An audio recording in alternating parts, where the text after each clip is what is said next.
Chapter 13. Strong arms lifted George up. He felt himself being carried. "Papa," he said. "Papa?" Why did his head hurt so much? Had the panther knocked him out of the tree? Was he sick with a fever like Mama? And whose voice was whispering in his ear? "Giorgio, Giorgio, wake up." George's eyes opened, and Marco's amber eyes shone down on him. This was no dream. He was not sick. The Titanic was sinking. The bow was completely underwater now, and the waves swept over the deck. Lounge chairs sailed past them and crashed over the side.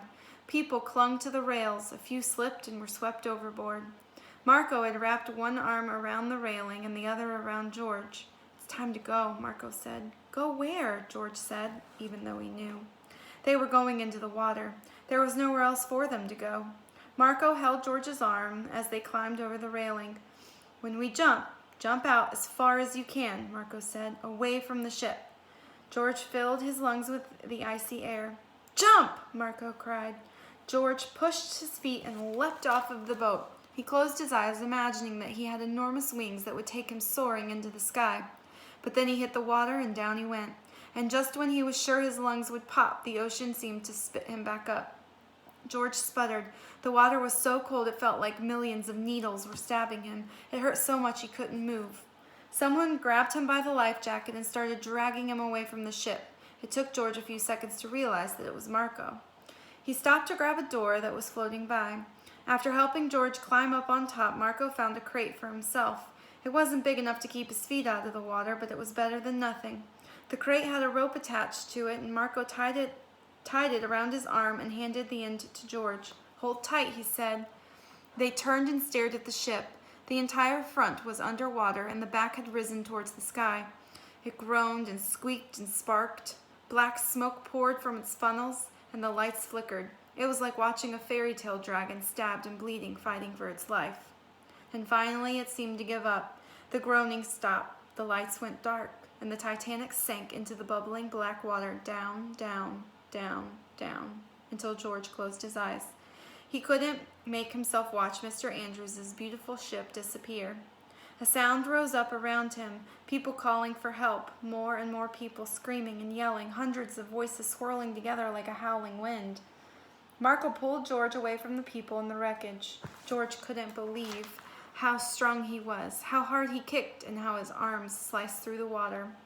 When he finally stopped, Marco was gasping for breath, exhaling cold clouds of white mist. He tightened the rope around his arms and patted George on the shoulder. "I rest now, Giorgio," he said breathlessly. He closed his eyes and put his head down on the crate. Soon.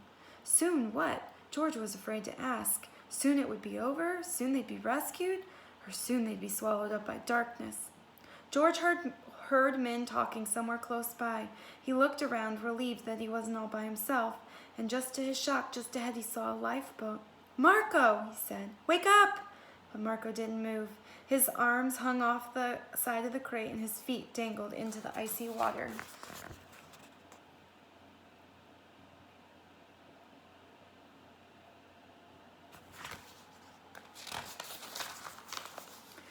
"Marco, we have to get to that lifeboat." But Marco was still, and George realized that his friend had used his very last ounce of strength. He'd gotten George off the sinking ship and across the icy waters, and now it was up to George. He tucked the rope under his body and started paddling. The water seared his hands and arms. It felt so cold, like boiling hot, but like lava. He didn't stop until he reached the boat. It wasn't a regular wooden lifeboat. It was much smaller and made of canvas cloth. There were about 10 people crowded inside, mostly men. They all seemed dazed and frozen. Nobody spoke as George paddled up and grabbed a hold of the side, but someone pushed his hand off. "Get back," a voice said weakly. "You'll put us all in the water." "Please," George said, "we need help." George put his hand up again, but again someone pushed it off. And so George pulled Marco to the other side of the boat and tried again. Nobody helped him. But this time nobody stopped him. It took him 3 tries, but he managed to hoist himself over the side and tumble into the boat. And now for Marco. He got up on his knees and leaned over, bracing his legs against the side of the boat as he grabbed Marco under the arms. He pulled, but Marco was attached to the crate by the rope. He tried again, yanking the rope, digging at the knot with his frozen fingers, but the knot was like rusted metal. George struggled, and the water sloshed all over the side of the boat. "Just let him go," one of the men said weakly. "It's hopeless." But George kept working on the rope, trying now to break it away from the crate.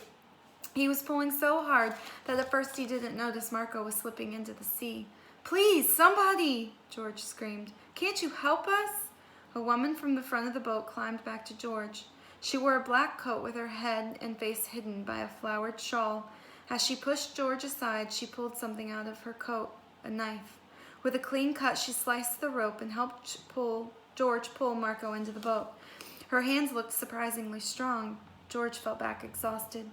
"Thank you," George said to the woman through his chattering teeth. The woman didn't say anything, and suddenly George noticed the knife. The bow knife with an elk horn handle. George looked up under the shawl. 2 glittering blue eyes looked back at him. The Scarface Man. He had saved Marco's life.